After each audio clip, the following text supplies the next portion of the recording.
Welcome to Chapter 4, Maintaining Accounting Records and Accounting Systems. This is an important chapter for your success in this exam because it introduces the concept of double entry and indeed bookkeeping and the whole area of debits and credits. The examiner is going to target this area absolutely.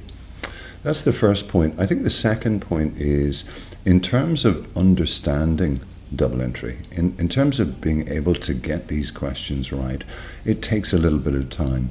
So what I would encourage you to do is to take it step by step with double entry and understanding how debits work, how we increase assets, how we increase liabilities.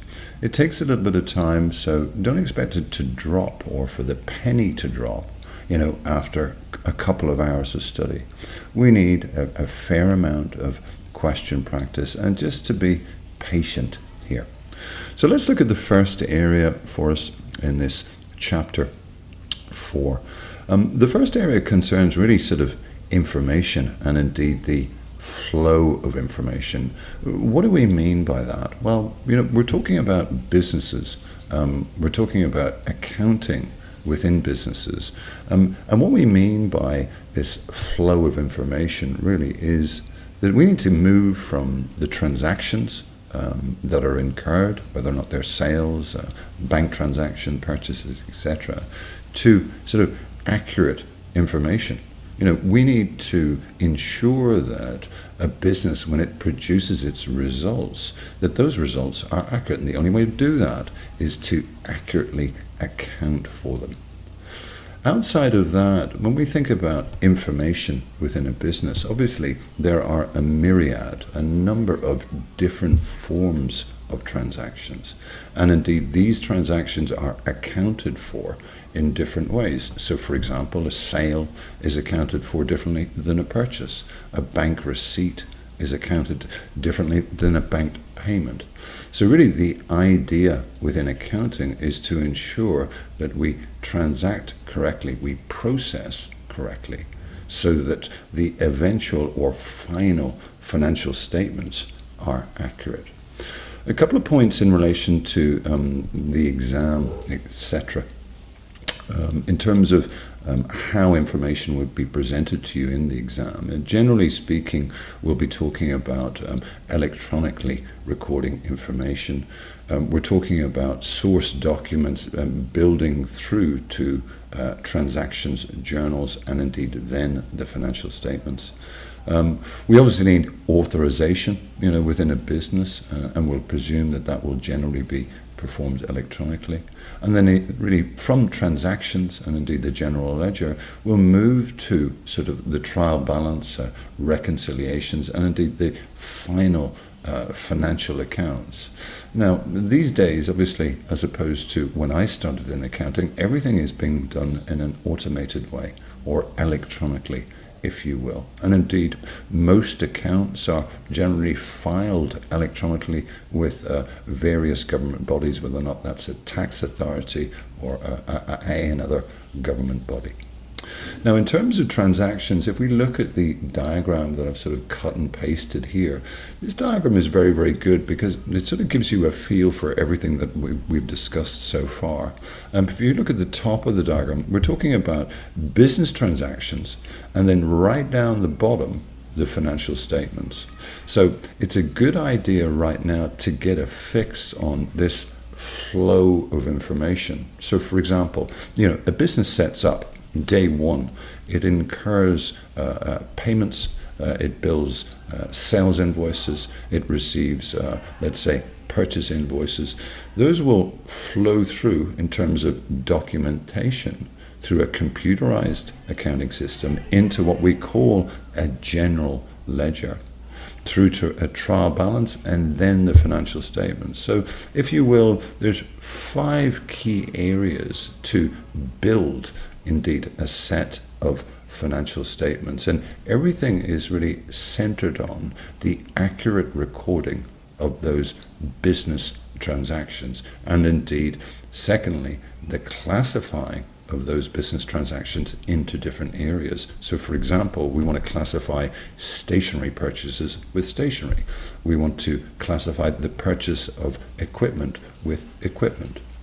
From then, we summarize. In other words, we summarize in the form of general ledger accounts for each expense, asset, liability, and then to the trial balance. Now, some of these terms, some of this terminology right now won't make a lot of sense to you, but in essence, the trial balance is just literally a set of balances across a range of different accounts, and we'll extract those accounts to form the financial statements, or indeed the profit and loss, and indeed the statement of financial position. At that point, I guess what we're doing, as you see on the right hand side, is communicating data. Users of financial statements, stakeholders, for example, shareholders, banks, governments, need accurate information in order to be able to make decisions or to assess the company. You might be a prospective investor. You might want to know how much profit the business has made in the last year, or its net asset base, etc. What you're looking for is accurate information in the form of full financial statements. Let's move on from here. In terms of our next area, we're going to talk a little bit about transactions, and indeed the type of transactions and documents. As mentioned up top, every business develops or indeed records a series of different types of transactions. Whether or not they are sales transactions out to customers, or possibly sales returns, let's say for faulty goods coming back in. Outside of that, possibly purchases from suppliers, or indeed, purchase returns. We're not happy with the part that we've received, we return it to the supplier.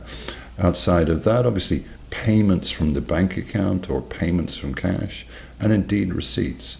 So every business will have a range of different types of transactions that need to be processed accurately so that we can get towards our accurate financial statements.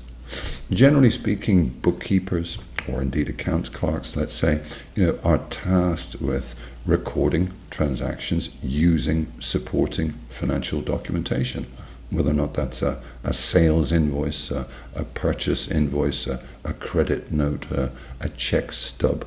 And indeed, over and above that, these, if we drill down into financial documentation, you'll see on the right-hand side here a myriad. Now, these are all linked to either, let's say, a sale that has been made, or perhaps a purchase that has been made. I won't go through each of the various areas because we'll get a feel for them from doing questions and indeed from your reading of the chapter.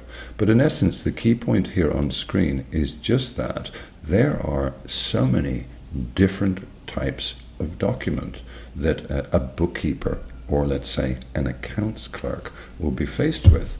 So in essence, many of these will be linked into a requirement for a debit and a credit. In other words, to perform double entry for, let's say, a sales invoice, or indeed for a receipt. Some of them will be linked into literally just the transaction itself. So for example, if we look at, let's say, number 4, a delivery note. A delivery note will come via a supplier for, let's say, a product or a part or a component. And indeed, a delivery note, along with some of the other notes mentioned here, goods received note, etc., these are important because we need to tie in, let's say, the physical receipt of a part from a supplier to a purchase invoice. What we don't want is a situation where, let's say, we pay a purchase invoice where we don't have a delivery note, or perhaps we don't have a purchase order. So really, on the right-hand side here, we see reference to different types of documentation. We do need to get familiar with these in time, and I think the best way to do that really is little by little, rather than trying to memorize them right just now. And we'll do that through, as I say, this particular video, the chapter itself and indeed the questions. So I'll push on from here. Let me just scroll through this area for us. This is quite a large chapter, similar to chapter 1, with a lot of information in it. I think for me, the most important bit really is just about to come, the double entry area. So in this section 3 now, I'm referring to the general ledger. Okay, now what do I mean by general ledger? Well, we've touched on the myriad or plethora of transactions that a business will face. Really, those transactions will be of different sorts and shapes and sizes, and indeed they'll be relevant to different accounts. So for example, we will incur expenditure on different types of expenses: motor expenses, stationery, salaries and wages, etc. We'll also purchase different types of asset, equipment, cars, buildings, etc. So really, the general ledger is just that. It's a ledger that houses accounts for every single form of expenditure. Now, key points, or broad points if you will, when you look at a set of accounts, let's just say that you're a prospective investor, what you don't want to know is every single transaction within the stationery account. You don't need the detail, do you? But what you do need is accurate figures. So financial statements are really summaries, aren't they? They're summaries of expenses. What did the business spend on stationery? What did it spend on director's remuneration? What did it spend on motor expenses? So really, you have the facility within a computerized accounting system to drill down. But what you're most interested, probably, if you're a prospective investor, is the top end figures, the total amount. Okay? So, second key point is certainly the source document, and we touched on those on the other side of the mind map. The source document is, I guess, the starting point.